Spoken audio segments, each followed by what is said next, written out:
بہتر ہے کہ اس معاملے میں تم ان سے بات کرو. یہ سننا تھا. جناب زینب بہت ملول ہوئی اور اس عالم میں امام حسین کے گھر سے نکلی کہ سر کی رضا زمین میں خط دیتی جاتی تھی. جناب عبداللہ کے گھر آتی ہیں. جناب عبداللہ بیٹھے ہوئے تھے. جناب زینب نے ہاتھوں کو جوڑا اور جناب عبداللہ کے پیروں کی طرف بڑھنے لگی. جناب عبداللہ گھبرا کر کے اٹھ کے کھڑے ہو گئے کہ بی بی یہ آپ کیا کر رہی ہیں؟ جناب زینب کہتی ہیں کہ عبداللہ تمہیں معلوم ہے کہ میرا بھائی میرا ماں جایا مدینے کو خیر بات کہہ رہا ہے. عراق کے سفر کی تیاری ہے. تم جانتے ہو کہ زینب اپنے بھائی سے جدا ہو کر کے ایک دن بھی زندہ نہ رہ سکے گی. جناب عبداللہ کہتے ہیں کہ بی بی اس میں کیا کر سکتا ہوں؟ آپ آقا سے بات کریں. جناب زینب کہتی ہیں کہ میرا بھائی کہتا ہے کہ جب تک تم اجازت نہ دو گے وہ مجھے اپنے ہمراہ نہ لے جائیں گے. جناب عبداللہ نے ہاتھوں کو جوڑ کے کہا بی بی اور اس بات کی اجازت تمہیں پہلے ہی دے چکا ہوں، اقرار کر چکا ہوں کہ جب مولا علی نے آپ کے منصوب میرے ساتھ طے کرنا پایا تھا تو انہوں نے 2 شرط رکھی تھی. کہا تھا عبداللہ ایک تو یہ کہ زینب کو تم روز اجازت دینا کہ تمہارے گھر سے وہ اپنے بھائی حسین سے ملنے جائے، اور جب میرا بیٹا حسین عراق کے سفر کو جانے لگے تو زینب کو جانے سے مت روکنا. بی بی میں تو پہلے ہی اقرار کر چکا ہوں، اب آپ مولا کے ساتھ جانے کے لیے مولا سے بات کریں. جناب زینب کا دل ٹھہر گیا.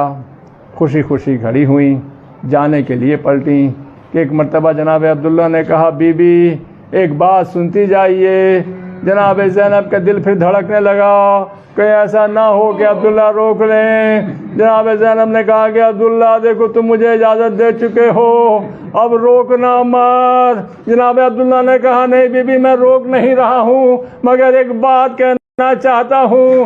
میں دیکھ رہا ہوں کہ بہت انتشار ہے، زمانہ بہت بدل گیا ہے.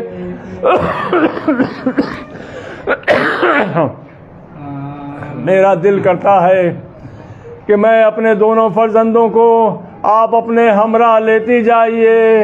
اگر کوئی ایسا وقت پڑے مولا پر تو ایک فرزند کو میری جانب سے اور دوسرے کو اپنی جانب سے فدیہ کر دیجیے گا. لہذا جناب زینب اور محمد کو لے کر کے اپنے ہمراہ چلیں. اب آقا حسین کے ساتھ جناب زینب ہیں اور محمد ہیں. یہاں تک کہ شب عاشور آ گئی، لڑائی طے پا گئی. اب ہوا کہ روز عاشور قربانیوں کا دن طے پا گیا.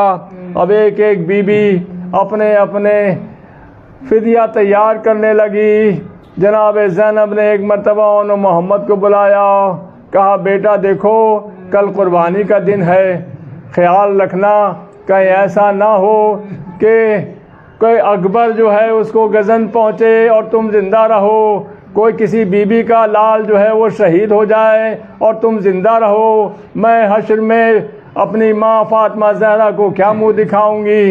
دیکھو اگر ایسا ہوا تو میں تم کو دودھ نہ بخشوں گی. اور محمد نے سر کو جھکا لیا، کہا ماں آپ ایک مرتبہ مامو جان سے اجازت دے دیجئے، دلوا دیجئے گا، پھر دیکھیے گا ہم کیوں کر لڑتے ہیں، کس طرح سے لڑتے ہیں، اپنے شجاعت کے نمونے دکھاتے ہیں. جناب زینب کا دل ٹھہر گیا. بچوں کو جو ہے دلاسا دیا، ان کو دعا دی. یہاں تک کہ صبح عاشور نمودار ہوئی. اصحاب ایک ایک کر کے جب شہید ہو چکے، اب انصار شہید ہو چکے، اب کوئی باقی نہ بچا. تو اب جناب زینب نے دونوں بچوں کو بلایا، کون محمد اب کس بات کا انتظار کر رہے ہو تم؟ جاؤ اور جا کے اپنے ماموں سے اجازت طلب کرو. دونوں بچے آتے ہیں مولا کی خدمت میں. کہا ماموں جان ہم کو اجازت دے دیجئے امام حسین نے ایک بار نظر کی چھوٹے چھوٹے بچوں پر، حسرت سے نظر کی، کہا کہ ارے اون محمد میں کس طرح سے تم کو اجازت دے دوں؟ دونوں بچوں نے اپنے ماموں کے قدموں کو پکڑ لیا کہ ماموں جان ہم کو اجازت دے دیجئے، اماں کہتی ہیں کہ وہ دودھ نہ بخشیں گی۔ رس کے دونوں بچوں کو اجازت ملی، دونوں بچوں کو جناب عباس نے سوار کیا، مقتل میں آئے، جنگ کی، اپنے نانا علی مرتضیٰ اور اپنے دادا جناب جعفر طیار کی شجاعت کے نمونے دکھلائے۔ فوج میں بھگدڑ مچ گئی۔ عمر سعد نے للکارا کہ کیا ان دو بچوں سے تم لڑ کر کے بھاگ رہے ہو، ڈر کے بھاگتے ہو؟ کہا اے پسر سعد تو نے کیا سمجھ رکھا ہے؟ ارے یہ علی کے نواسے ہیں، یہ جعفر طیار کے پوتے ہیں۔ پسر سعد نے کہا کہ ایک مرتبہ ان کو چاروں طرف سے گھیر لو۔ اب بھاگی ہوئی فوج سمٹ آئی، چاروں طرف سے حملے شروع ہوئے۔ دو چھوٹے چھوٹے بچے کہاں تک لڑتے، زخموں سے چور ہو کر کے زمین کی طرف آئے۔ ایک مرتبہ آواز دی، السلام علیکہ یا ابا عبداللہ، ارے ماموں جان ہماری خبر لیجئے۔ اس آواز کا آنا تھا کہ جناب عباس، جناب امام حسین قتل گاہ کی طرف دوڑے، رن میں پہنچے۔ بچے اپنی آخری سانسیں لے رہے تھے۔ آخری سانسوں کے درمیان بچوں نے کہا کہ ماموں جان ہماری اماں سے کہہ دیجئے گا کہ ہم نے نہر کی طرف دیکھا تک نہیں۔ جب ہم چلے تھے تو اماں نے رخصت کرتے وقت ہم سے کہا تھا کہ خیال رکھنا خیمے میں سکینہ پیاسی ہے، اصغر پیاسا ہے، خبردار جو تم نہر کی جانب گئے اور پانی کو چھوا بھی تو ہم نے پانی کو چھونا تو دور، ہم نے تو نہر کی کو طرف نظر بھی اٹھا کر کے نہیں دیکھا۔ یہ کہتے کہتے دونوں کی روحیں قفس عنصری سے پرواز کر گئیں۔ دونوں کے لاشیں آئے۔ جناب فضہ نے خبر دی جناب زینب کو، بیویوں نے آ کر کے پرسہ دینا چاہا۔ جناب زینب نے کہا بیویوں ابھی مجھے پرسہ مت دینا، اور میں شکر کا سجدہ تو کر لوں۔ جناب زینب نے دونوں کی لاشوں کے درمیان سجادہ بچھایا، پیشانی کو سجدے میں رکھا، کہا پروردگار میرا یہ ہدیہ قبول کر لے، ارے تو نے دیا تھا تجھ کو میں واپس کر رہی ہوں، پروردگار عالم میرا یہ کر، یہ ناچیز کا ہدیہ تیری راہ میں فدیہ ہے میرے بھائی کا۔ اللہ اللہ اللہ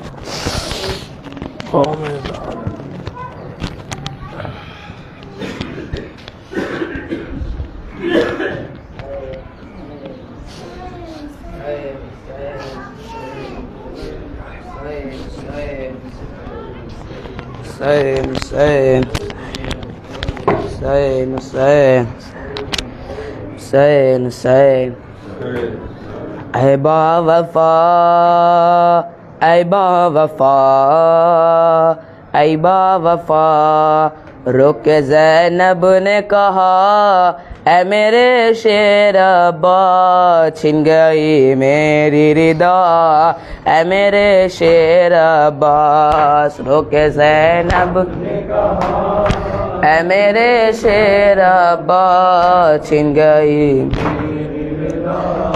اے میرے شیر عباس، رک زینب نے کہا اے میرے شیر ابا، چھن گئی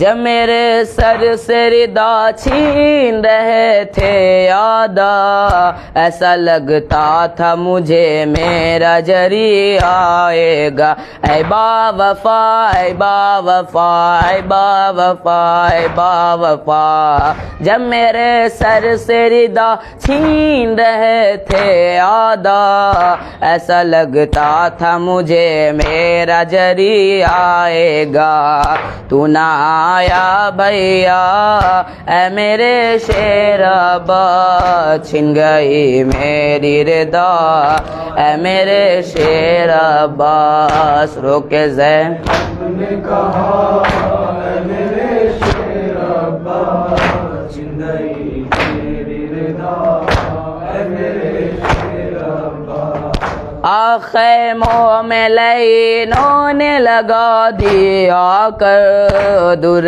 برسائے سکینہ پہ یہی کہہ کر اے غم زدہ اے غم زدہ اے غم زدہ اے غم زدہ خیموں میں لینوں نے لگا دیا کر در برسائے سکینہ پہ یہی کہہ کر تو نہ آیا سکا اے میرے شیر عباس چھن گئی میری رضا اے میرے شیر عباس رو کے زین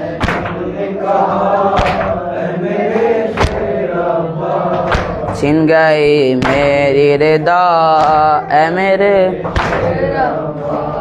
شمر نے بالی سکینہ کو تماچے مارے اور میرے سامنے معصوم کے چھینے بندے اے با وفا اے با وفا اے با وفا اے با وفا شمر نے بالی سکینہ کو تماچے مارے اور میرے سامنے معصوم کے چھینے بندے کچھ نہ بس میرا چلا اے میرے شیر عباس چھن گئی میری رضا اے میرے شیر عباس رو کے زینب نے کہا اے میرے شیر عباس چھن گئی میری رضا اے میرے شیر عباس رو کے زینب نے کہا اے میرے شیر عباس چھن گئی میری رضا اے میرے شیر